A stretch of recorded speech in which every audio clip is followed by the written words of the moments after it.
O apóstolo Paulo diz: agora, pois, já nenhuma condenação há para os que estão em Cristo Jesus. Chegou o Natal, época boa, não é? Época bonita, quando a gente pensa em Jesus Cristo, o eterno Filho de Deus, que se fez homem e habitou entre nós. Você sabe a razão por que Jesus veio a este mundo? Você compreende qual era a grande missão de Cristo ao viver entre nós, morrer por nós e ressurgir em glória? Estamos juntos, é Natal, no ar, além dos fatos.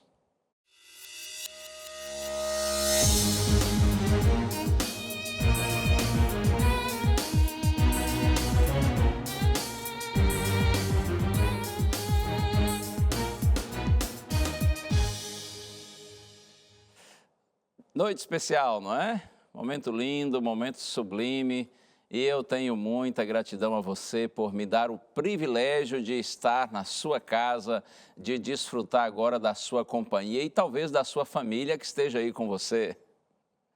É muito natural e muito normal, não é? Na noite de Natal, muitas famílias se encontram, momentos de alegria, de descontração, de fraternidade. Isso é muito próprio, isso é muito bonito, mas olha, talvez, eu sei que certamente isso acontece. Eu devo estar falando agora para alguém que está se sentindo só, está se sentindo triste, está talvez longe da família, longe dos amigos. Talvez você esteja vivendo um momento assim bem adverso, bem complicado. Quem sabe até esteja conseguindo sorrir, mas escondendo lágrimas por trás dos seus sorrisos. Eu quero dizer para você que assim é a vida. Muitas vezes nós temos que transitar entre alegrias e tristezas, entre realizações e frustrações. Muitas vezes nós nos sentimos confortáveis, bem acompanhados, alegres, e às vezes é assim, a gente se sente desconfortável, triste, solitário. Mas olha aqui uma coisa, continue olhando para o céu, continue olhando para Deus, olhando para cima. A despeito dos momentos difíceis, quando a gente confia no Senhor e anda com o Senhor, nós vencemos o mal com o bem, nós vencemos a tristeza com a alegria, nós vencemos as lágrimas com sorrisos, porque é de Deus que vem a nossa vitória. Que o Senhor te abençoe muito nesse dia, esteja você sozinho ou acompanhado, esteja você entre amigos, entre familiares queridos, ou esteja vivendo aí esse momento meio difícil, confie no Senhor. A nossa vitória vem do Senhor. Eu quero compartilhar alguns abraços, não posso deixar de fazer isso, não é? Para Maria Silva Flor, de Cacoal, em Rondônia. Um abraço também para Ilma Costa, de Niterói, Rio de Janeiro. E também para Rita Sox, de Luanda, em Angola. Eu aproveito e abraço todos os nossos queridos amigos angolanos que nos assistem. É muita gente em Angola que assiste a Novo Tempo. Você também que está em São Tomé e Príncipe, em Cabo Verde, Moçambique, algum outro país da África. Você que nos acompanha da Europa, da Ásia, da Oceania ou de algum outro país aqui das Américas do Sul, Central e Norte do mundo todo. Bênçãos de Deus sobre você e sobre sua casa. E eu tenho um presente para você, que é este aqui, o DVD Paulo, o Mensageiro da Cruz. Paulo, um exemplo de fé, cristianismo e transformação. Através do seu legado, compreendemos que apenas Deus é capaz de tirar força da fraqueza, grandeza da humildade e vida da morte. Aprenda mais sobre esse apóstolo com o DVD Paulo, o Mensageiro da Cruz. Adquira hoje mesmo o seu DVD totalmente grátis. Acesse biblia.com.br ou mande um WhatsApp. Olha aí, é presente mesmo, sim senhor, sim senhora. Se você pedir, a gente lhe manda. Não lhe custa um centavo. Foi preparado com muito carinho para abençoar a sua vida com o estudo e conhecimento da Palavra de Deus. Aqui existem 15 temas, tá bom? E a gente vai mandar esse presentinho com muito carinho e vai chegar às suas mãos se você pedir. É só você entrar no blog do nosso programa, novotempo.com/além dos fatos, para você preencher o seu pequeno cadastro, ou então pede pelo telefone, mas liga para a gente em dia útil e horário comercial. Nosso número 0 operadora 12 21 27 31 21. E ainda a outra opção é o WhatsApp. É só você mandar mensagem para a gente dizendo que você quer o DVD Paulo Mensageiro da Cruz. Número 12 98100 1615. E aí, está feliz com a chegada do Natal? Dia especial, dia festivo, não é? Momentos assim tão agradáveis quando nós estamos com pessoas que nós amamos e o nosso coração se volta mais para Deus e para a realidade de que Jesus Cristo é o nosso maravilhoso Salvador.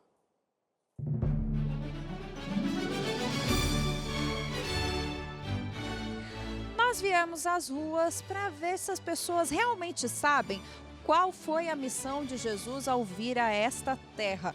Será que elas estão mais preocupadas com o Natal, as festividades, ou elas realmente sabem responder essa pergunta? Olha só, qual foi a missão de Jesus Cristo ao vir aqui na Terra?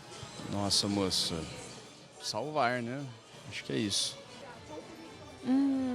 A missão de Jesus foi para passar umas mensagens de fé, de esperança, de união entre todo mundo.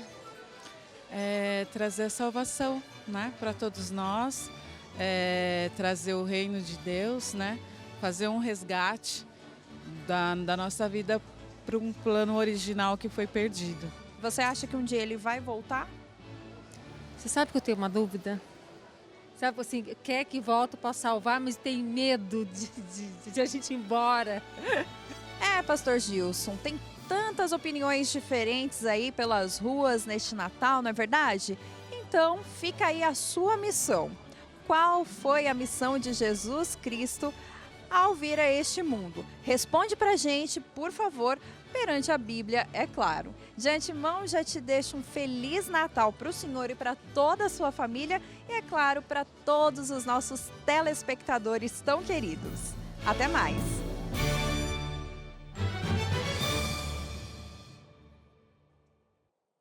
Ok, Ana, é com muito prazer que eu compartilho essa mensagem, essa reflexão bíblica. Eu aproveito e desejo a você também, Ana Lima, Salatiel e todos os familiares de vocês, um Natal muito feliz e muito abençoado. E que essas bênçãos desejadas para a Ana, para o Salatiel, se multipliquem, se espalhem pelo Brasil e pelo mundo e cheguem a você, a sua casa, a sua família. Para que em Deus nós tenhamos realmente paz, tenhamos alegria, tenhamos esperança. Antes de abrir a Bíblia, vamos orar juntos, pedindo a orientação do Senhor. Pai querido, por Tua graça, Senhor, nós, Teus filhos, nos voltamos a Ti e Te clamamos, abençoa-nos mais uma vez. Para que ao refletirmos em Tua palavra, aqui no programa Além dos Fatos, a mensagem alcance nosso coração e direcione nossa vida, segundo a Tua vontade. Oramos no nome santo de Jesus. Amém. Eu não tenho dúvida de que o Natal é sim a confirmação de uma promessa feita por Deus à humanidade há muitos séculos. Quando você estuda a Bíblia, você compreende que logo após os primeiros seres humanos, Adão e Eva, nossos primeiros pais, terem desobedecido a Deus, terem transgredido a lei do Senhor, logo após esse fato, antes mesmo de Deus expulsá-los do Éden, um lugar paradisíaco onde eles viviam e que foi preparado por Deus para eles, antes de expulsá-los do Éden, Deus prometeu aos nossos primeiros pais de que eles e os seus descendentes não ficariam sujeitos ao domínio, à escravidão do inimigo, aquele que os enganou, que os ludibriou a fim de que eles desobedecessem a Deus. Deus prometeu a Adão e Eva de que eles e os seus descendentes não ficariam sujeitos à opressão do enganador. E eu quero ler o texto com você. Está aqui, logo no comecinho da Bíblia, Gênesis capítulo 3, verso 15. Deus falando com a serpente, que foi usada pelo diabo, né? Para seduzir e enganar os nossos primeiros pais. Deus falando com a serpente, mas na verdade a mensagem era para o próprio diabo. Deus disse assim: porém inimizade entre ti e a mulher, entre a tua descendência e o seu descendente. Este te ferirá a cabeça e tu lhe ferirás o calcanhar. Deus estava dizendo assim, olha, não pense você, que você vai conseguir manter sob o seu domínio os meus filhos, porque eu vou colocar inimizade entre vocês. E olha, o descendente da mulher, diz o Senhor, vai ferir a sua cabeça, ainda que você lhe fira o calcanhar. Deus estava dizendo, olha, a vitória do descendente da mulher que eu vou enviar, o meu filho, será completa, será plena, será definitiva. Ainda que você consiga feri-lo, consiga machucá-lo, mas o descendente da mulher, ele será o vencedor, ele vai esmagar, disse o Senhor, a sua cabeça. Essa é a primeira vez na Bíblia, quando o Senhor Jesus Cristo é prometido vir a este mundo. Apesar do pecado, da desobediência, Deus não deixou de nos amar. E a sua promessa é no sentido de que o inimigo não teria domínio definitivo e eterno sobre nós. O Filho de Deus viria para quebrar as correntes que nos prendiam ao enganador. É por isso que João, na sua primeira carta, capítulo 3, verso 8, ele diz assim que Jesus veio para destruir as obras do diabo. Jesus veio para desfazer as obras do diabo. Jesus veio para libertar a você e a mim e a toda a humanidade. Esta era a missão de Cristo. Ele veio à nossa casa, ele desceu a este mundo para nos salvar dos nossos pecados. Você se lembra, talvez você conheça esse texto. A Bíblia diz que o anjo Gabriel, quando Maria, a Virgem Maria, ficaria gestante do menino Jesus, o anjo Gabriel foi e fez a Maria o anúncio de que ela teria o privilégio de ser a mãe do Salvador, a mãe de Jesus. E Maria estava noiva de José. Quando José recebeu essa informação de Maria, ele achou muito estranho. E ele pensou em deixar a sua noiva, em desistir do noivado, porque Maria se apresentou como grávida por uma obra extraordinária, grandiosa, inexplicável, realizada pelo Espírito Santo na vida dela. Mas quando José estava assim, triste, pensando em desistir do casamento, o anjo em sonho apareceu a José. E dentre as palavras que o anjo de Deus disse para José estão estas de Mateus capítulo 1, verso 21. Ela dará à luz um filho, e lhe porás o nome de Jesus, porque ele salvará o seu povo dos pecados deles. Sim, José, é um milagre de Deus que está acontecendo em Maria. E olha, ela vai dar à luz um filho, você deve chamá-lo de Jesus, e a missão dele, salvar o seu povo dos seus pecados. E quando Jesus esteve aqui na terra, ele tinha completa consciência dessa sua missão. Eu cito agora Lucas capítulo 19, verso 10, quando Jesus diz assim, porque o Filho do Homem veio buscar e salvar o perdido. Por causa dos nossos pecados, ficamos separados de Deus, perdidos e condenados à morte eterna, sujeitos à opressão do inimigo de Deus, o diabo, o enganador. Mas o Senhor Jesus Cristo veio para buscar e salvar o perdido. Olha aqui uma coisa, quando você compreende que Jesus Cristo, aquele que a princípio se apresenta como um menininho, um bebezinho nos braços da sua mãe, a Virgem Maria, e nos braços do seu papai, o José, quando você compreende que aquele bebezinho nos braços de Maria e de José era, na verdade, o Deus Criador, o eterno Filho de Deus feito homem, Deus em carne humana, quando você compreende que esse Cristo, o Criador, ele veio ao mundo para morrer por nós, quando você compreende que ele de fato morreu, ele viveu sem pecado, a despeito de ser tentado em todas as coisas, mas ele não pecou, ele não transgrediu a lei de Deus.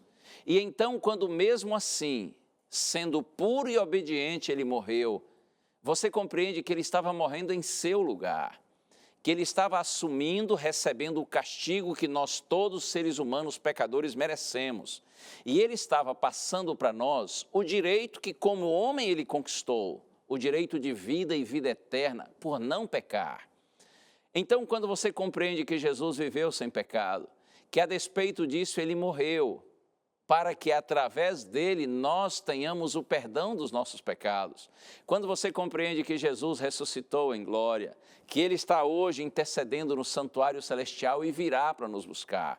Quando você compreende a missão de Cristo, e mais que isso, quando você aceita Jesus Cristo como o Senhor e Salvador da sua vida, quando você recebe Jesus aceitando o seu oferecimento de graça, de misericórdia, de perdão, ou sim, quando você aceita Jesus como Salvador e Senhor e declara isso diante de Deus e diante dos homens, então o propósito da primeira vinda de Cristo a essa terra está cumprido, está alcançado, porque em Jesus Cristo você e eu nós temos vida e vida eterna.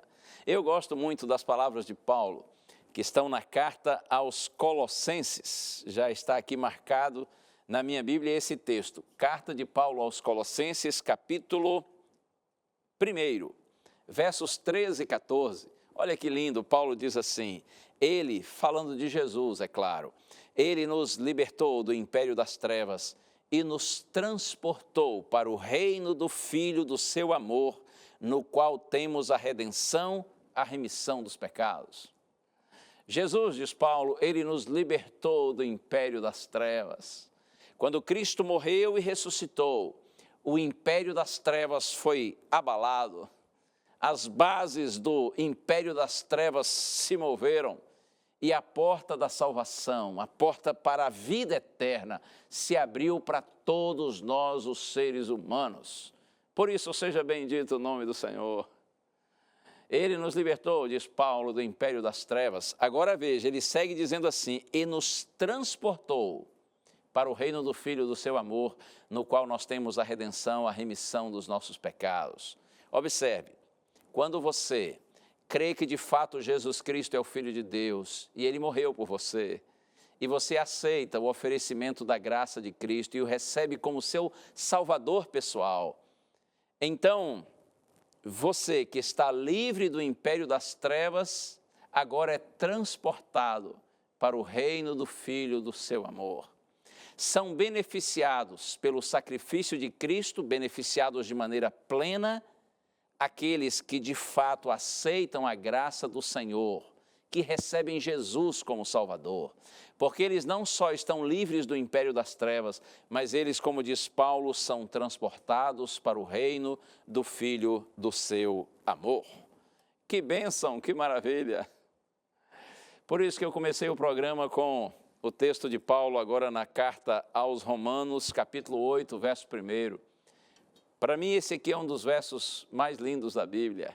Paulo diz, agora pois, já nenhuma condenação há para os que estão em Cristo Jesus. Não há condenação alguma para quem está pela fé ligado ao Senhor Jesus Cristo.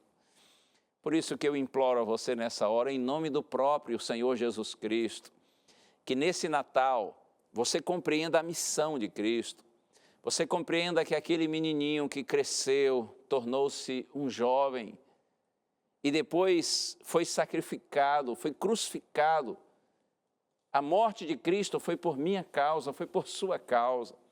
Jesus morreu para nossa salvação, mas você e eu não adoramos um Cristo morto, porque ao terceiro dia ele ressuscitou em glória, e ele vive, ele está intercedendo por você e por mim, e ele voltará para nos buscar, assim como ele veio a primeira vez para morrer por nós, ele virá a segunda vez para nos levar para a sua casa. Ele veio à nossa casa para nos salvar, e um dia ele virá de novo à nossa casa para nos levar para a casa dele, para a casa do Pai, e nós estaremos juntos para sempre com o nosso Senhor.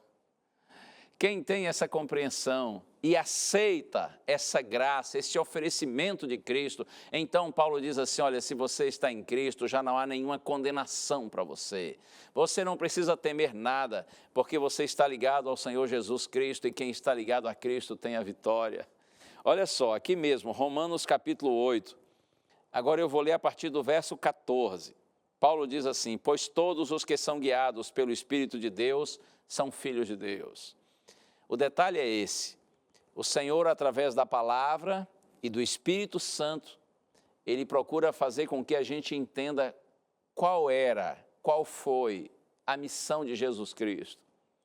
Quando você entende essa missão e recebe Cristo como Salvador, isso significa que o Espírito Santo, o Espírito de Deus, está levando você a essa experiência maravilhosa de renovação espiritual, de reencontro com Deus. E Paulo diz, todos os que são guiados pelo Espírito de Deus, ou seja, todos os que se deixam conduzir pelo Espírito de Deus na direção de Cristo, esses se tornam filhos de Deus. E você dirá, mas como assim todos os seres humanos não somos filhos de Deus? Porque Deus criou a todos? Sim. Nós todos somos filhos de Deus pela criação. Mas somente aqueles que aceitam a graça de Cristo e recebem Jesus como Salvador pessoal é que se tornam filhos de Deus pela redenção. Porque apesar de sermos criados por Deus, nos separamos dele por causa do pecado. Mas quando você recebe Jesus como seu Salvador, você é religado a Deus por meio da graça de Cristo. Então agora você que é filho pela criação, também torna-se pela redenção. Você passa a ser verdadeiramente um filho, uma filha de Deus. E isso é tão forte que Paulo segue dizendo assim, agora eu leio o verso 15.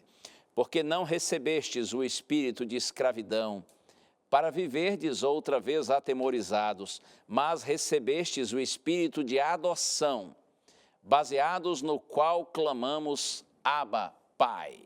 Oh, que coisa tremenda! Paulo diz assim, olha, você que é filho de Deus, que está sendo guiado pelo Espírito Santo, você que está religado ao Pai através do Senhor Jesus Cristo, você não tem espírito de escravidão para viver atemorizado.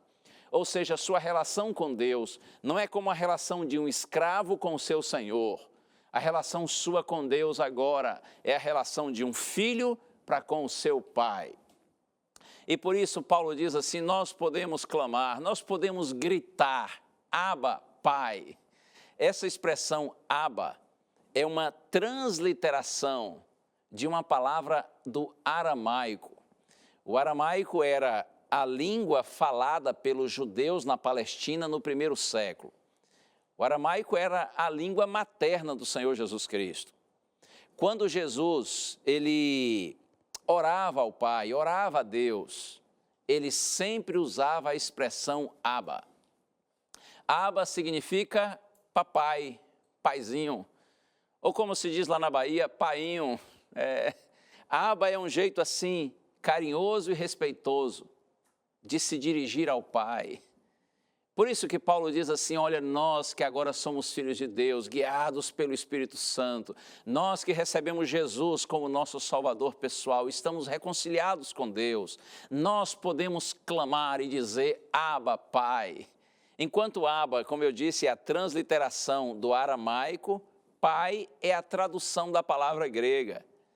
Então, Paulo está como que dizendo assim, a gente pode falar em aramaico, a gente pode falar em grego, na língua que a gente quiser, a gente pode clamar, a gente pode gritar que Deus é nosso Pai, que Ele é nosso paizinho, que Ele é nosso painho, que Ele é o nosso papai, porque a nossa relação com Ele é verdadeira, nossa relação com Ele é real. E olha, eu vou continuar a leitura. Paulo diz mais assim, agora no versos 16 e 17, o próprio Espírito, o Espírito Santo testifica com o nosso Espírito de que somos filhos de Deus. A ideia de que nós não temos nenhuma dúvida quanto a isso. Verso 17, ora se somos filhos, também somos herdeiros de Deus e co-herdeiros com Cristo. Se com Ele sofremos, também com Ele nós seremos glorificados. Se somos filhos de Deus, somos herdeiros do Senhor. Se sofremos com Ele, passamos pelas dificuldades da vida, muitas vezes até por sermos cristãos. Se nós sofremos com Ele, diz Paulo, nós também seremos glorificados. Eu vejo aqui uma promessa linda, de que um dia, pela graça do Senhor, nós todos estaremos juntos, eternamente, com o Senhor Jesus Cristo, com o Pai, o Deus eterno e com o Espírito Santo. Do mesmo jeito que um dia Jesus veio à nossa casa, para nos salvar, Ele virá de novo à nossa casa, agora para nos levar para a casa do Pai. E eu cito João capítulo 14, versos de 1 a 3, palavras tão conhecidas. Jesus certo dia disse assim para os seus discípulos, não se turbe o vosso coração. Credes em Deus, crede também em mim. Na casa do meu pai, disse Jesus, há muitas moradas. Se não for assim, eu vos teria dito. Vou preparar-vos lugar. E quando eu for e vos preparar lugar, virei outra vez e vos levarei para mim mesmo, para que onde eu estou, estejais vós também. Jesus estava dizendo para os discípulos que ele iria passar pela cruz, iria sofrer. Mas nesse contexto, Jesus disse assim, não se turbe o vosso coração, ou seja, não fiquem tristes. Confie em Deus, confie em mim. Eu vou para a casa do Pai, e na casa do Pai há lugar para vocês. Eu vou preparar o lugar de vocês e voltarei e levarei vocês para que estejam para sempre comigo. Eu fico pensando como deve ser a casa do Pai. Como deve ser grande, não é? Como deve ser linda. Um dia você e eu viveremos lá, na casa do Pai. Agora olha aqui uma coisa, melhor ainda do que a casa do Pai, será a companhia do Pai, do Filho, do Espírito Santo e das pessoas que a gente tanto ama. Como vai ser lindo viver na casa do Pai. A pessoa pode viver numa casa grande, até muito chique, mas se não está em boas companhias, ou talvez se está sozinha, ou se mesmo tendo gente ali é ignorada, não é legal, não é? Mas se você estiver num lugar simplesinho, mas a companhia é boa e você se sente amado, então tá bom. Então o ambiente é legal. Pense na casa do Pai. Não só será grande e linda, mas a companhia será maravilhosa. Você e eu, nós seremos amados como nunca fomos. Quando Jesus disse, não se turbe o vosso coração, não se preocupe, é como se ele estivesse dizendo assim, olha, essa realidade presente de tantas decepções, frustrações, tristezas, de lágrimas, despedidas, separações, solidão, essa realidade presente, ela não é a única, ela não é a última. Vocês precisam ver além desse momento. Existe a casa do Pai, que está preparada para vocês. Vocês não são como que moradores de rua. Estão vivendo essas circunstâncias adversas nesse mundo, mas existe a casa do Pai para vocês. E casa do Pai, casa de pai é casa de filho. Tem lugar para vocês. Oh, bendito Cristo, não é? Existe a casa do Pai, porque existe o Pai. Você e eu não somos filhos do acaso, filhos da coincidência. Nós não somos órfãos, nós temos um Pai. E um dia nós estaremos com o nosso Pai na sua casa. Que Deus lhe abençoe, que neste Natal o Espírito Santo, através da palavra, lhe conduza a Jesus. E que através de Jesus, um dia nós estejamos juntos, eternamente reunidos na casa do nosso Pai. Deus lhe abençoe e lhe dê verdadeiramente um Feliz Natal. Vamos orar juntos? Pai querido, louvado seja teu nome. Obrigado, Senhor, por esse momento tão sublime. Te peço bênçãos, Pai, para todos os teus filhinhos que agora oram comigo, para que compreendam a missão de Jesus, recebam Cristo como Salvador, pela fé vivam com Ele, até o dia quando estaremos juntos na casa do nosso Pai. Oramos no nome de Jesus. Amém.